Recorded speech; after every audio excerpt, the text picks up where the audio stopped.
आइए आपको सीधा ले चलते हैं नई दिल्ली, जहां हरियाणा की जीत पर प्रधानमंत्री ने भाजपा मुख्यालय से पार्टी कार्यकर्ताओं को संबोधित किया। पीएम नरेंद्र मोदी ने कहा कि हरियाणा की ये जीत कार्यकर्ताओं के अथाह परिश्रम का परिणाम है। हरियाणा की ये जीत बीजेपी और हरियाणा की टीम के प्रयासों की जीत है। हरियाणा की ये जीत नम्र विनम्र हमारे मुख्यमंत्री के कर्तव्यों की जीत है। नई दिल्ली। प्रधानमंत्री नरेंद्र मोदी ने मंगलवार को हरियाणा में भारतीय जनता पार्टी की जीत पर कहा कि गीता की धरती पर सत्य की जीत हुई है। उन्होंने भाजपा मुख्यालय में पार्टी कार्यकर्ताओं को संबोधित करते हुए कहा कि अग्रिम जाति के नाम पर जहर फैलाने पर उत्तर आई है। सोने का चम्मच लेकर पैदा हुए लोग गरीबों को एक दूसरे के खिलाफ खड़ा करना चाहते हैं। पीएम मोदी ने कहा कि हम सबने सुना है कि जहां दूध दही का खाना, वैसा है अपना हरियाणा।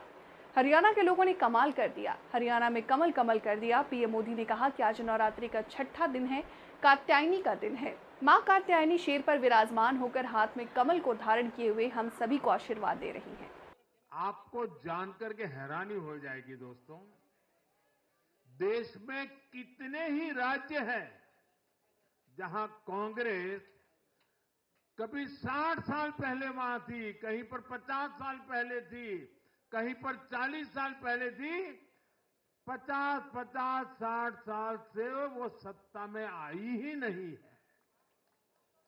एक बार लोगों ने निकाल दिया, कांग्रेस को घुसने नहीं दिया है। देश के ज्यादातर राज्य के लोगों ने कांग्रेस के लिए नो एंट्री का बोर्ड लगा दिया है। पहले कांग्रेस सोचती थी कि वो चाहे काम करे या न करे, लोग तो उसको वोट देंगे ही। लेकिन अब कांग्रेस की पोल खुल चुकी है, उसका डिब्बा गोल हो चुका है। साथियों, कांग्रेस सत्ता को अपना जन्मसिद्ध अधिकार मानती है। सरकार में ना रहने पर कांग्रेस की हालत जल बिन मछली जैसी हो जाती है। इसलिए वो सरकार में आने के बाद देश को, समाज को भी दांव पर लगाने से नहीं हिचकती। आज पूरा देश देख रहा है कि कैसे कांग्रेस हमारे समाज में जाति का जहर फैलाने पर उतर आई है। जो लोग चांदी नहीं, सोने का चम्मच मुंह में लेकर पैदा हुए, जो लोग पीढ़ी दर पीढ़ी 5 स्टार लाइफ जीते आ रहे हैं, वो गरीब को जाति के नाम पर लड़वाना चाहते हैं। हमारे दलित, पिछड़े, आदिवासी समाज को भूलना नहीं है। ये कांग्रेस है जिसने दलितों, पिछड़ों पर सबसे ज्यादा अत्याचार किया है।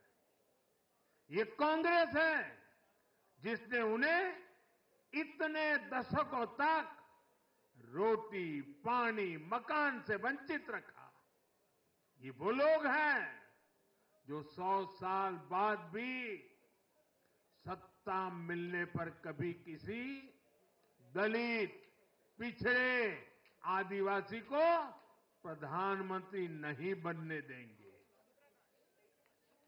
सच्चाई ये है कि कांग्रेस का परिवार दलितों, पिछड़ों, आदिवासियों, इनसे नफरत करता है, उनसे चिढ़ता है। इसलिए आज जब दलित, पिछड़े, आदिवासी शीर्ष स्थान पर जा रहे हैं, तो इनके पेट में चूहे दौड़ने लग जाते हैं। हरियाणा भी इन्होंने दलितों को, ओबीसी को भागीदारी देने से साफ इनकार कर दिया था। उन्होंने दलितों और पिछड़ों को भी अपमानित किया।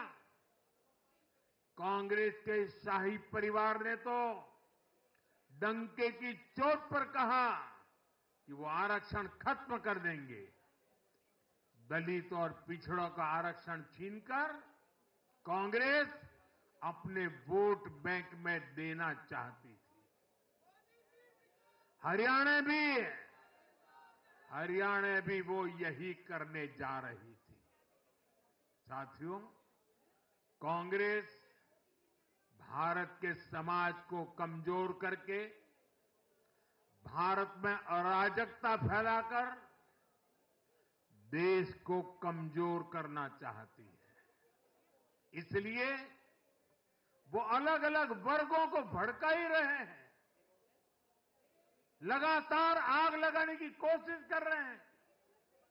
देश ने देखा कि कैसे किसानों को भड़काने का प्रयास हुए, लेकिन हरियाणा के किसानों ने उन्हें करारा जवाब दिया कि वो देश के साथ है, वो भाजपा के साथ है। हमारे दलित, ओबीसी साथियों को भड़काने की कितनी ही कोशिशें हुई, क्या क्या प्रपंच नहीं किए गए, लेकिन इस समाज ने भी इस षड्यंत्र को पहचाना और कहा कि वो देश के साथ है, भाजपा के साथ है।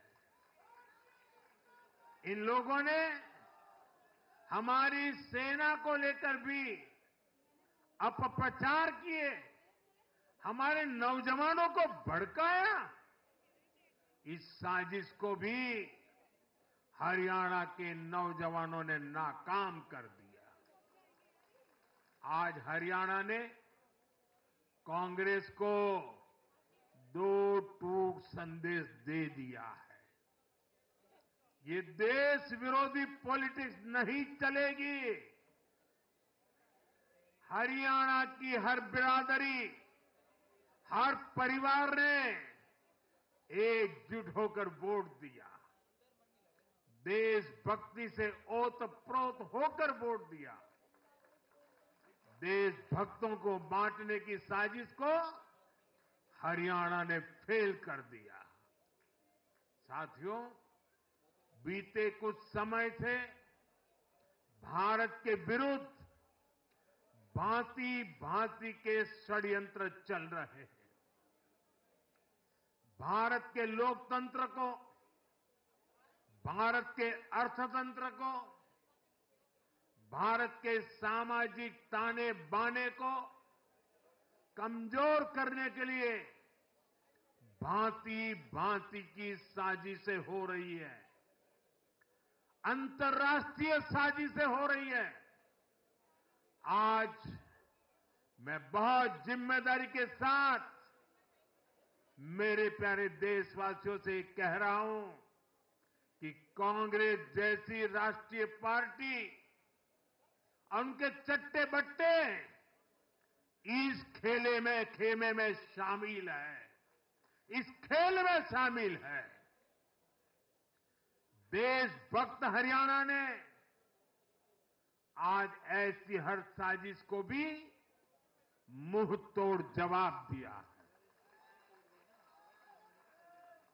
भारत और हर भारतीय को संकल्प लेना है कि हम ऐसी किसी साजिश को सफल नहीं होने देंगे।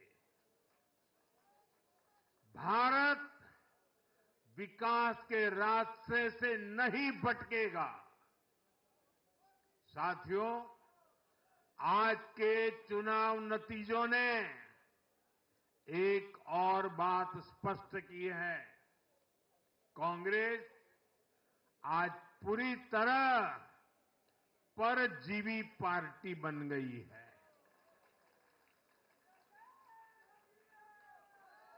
यहां हरियाणा में कांग्रेस परजीवी बनकर किसी के साथ नहीं थी, अकेली थी, तो उसे करारी हार मिली। जम्मू कश्मीर में उसकी सहयोगी पार्टी डर के मारे पहले से कई कह रही थी कि कांग्रेस की वजह से उसे नुकसान हो रहा है, और आज के नतीजों में भी वही दिखा है। आपको याद होगा, लोकसभा चुनाव के नतीजों ने भी हमने यही देखा था। लोकसभा में कांग्रेस जितनी सीटें जीती, उनमें आधी से ज्यादा सीटें वो अपने सहयोगियों की वजह से जीती है। इसके अलावा जहां सहयोगियों ने कांग्रेस पर भरोसा किया, वहां उन सहयोगियों की ही नैया डूब गई। कई राज्यों में कांग्रेस के खराब प्रदर्शन का खामियाजा उसकी सहयोगी पार्टियों को उठाना पड़ा। कांग्रेस ऐसी परजीवी पार्टी है जो अपने सहयोगियों को ही निगल जाती है। साथियों, कांग्रेस एक